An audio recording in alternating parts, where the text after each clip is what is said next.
Hello প্রিয় viewers, আজ হচ্ছে অগাস্ট মাসের 28 তারিখ, আপনার 2026 সাল। আজকে হচ্ছে রোজ শুক্রবার। তো আজ পর্যন্ত মালয়েশিয়ার কলিং ভিসার যে আপডেট, তা হচ্ছে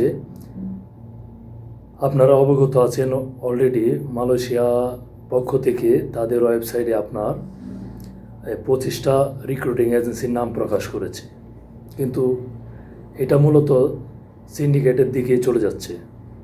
তো বর্তমানে আপনার নেপাল, মায়ানমার, বাংলাদেশ, পাকিস্তান 4টি দেশ এরকম সিন্ডিকেটের কবলে আছে, যার জন্য সিন্ডিকেট ভাঙার জন্য এই 4টি দেশ আপনার চেষ্টা করতেছে।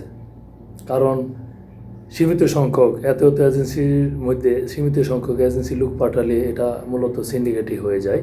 এটা আসলে ফেয়ার হচ্ছে না, বা সকলেই যদি লোক যে লাইসেন্সগুলো আছে সবাই লোক না পাঠাইতে পারলে তো আসলে এটা আপনার সিন্ডিকেটেই হয়ে যায়। তো সিন্ডিকেট আসলে ভাঙা খুবই কঠিন, যেহেতু মালয়েশিয়ার পক্ষ থেকে লিস্ট দিয়ে দিয়েছে। মালয়েশিয়ার পক্ষ থেকে বা বাংলাদেশের পক্ষ থেকে যে কর্মী বিষয় যাবে যারা, তাদের জন্য কোন তারিখ থেকে মেডিকেল শুরু হবে এরকম ডেট জানানো হয়নি।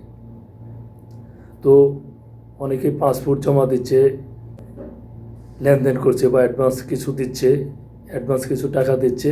ওইটা কেন দিচ্ছে, কীভাবে দিচ্ছে আসলে আমার বোধগম্য নয়। তো এটা আপনারা বুঝে শুনে দিবেন।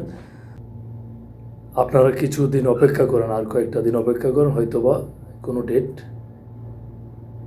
জানানো হতে পারে সরকারি তরফ থেকে। আপনার যদি মেডিকেলের তারিখ ঘোষণা করা হয় তখন আপনারা মেডিকেল করেন।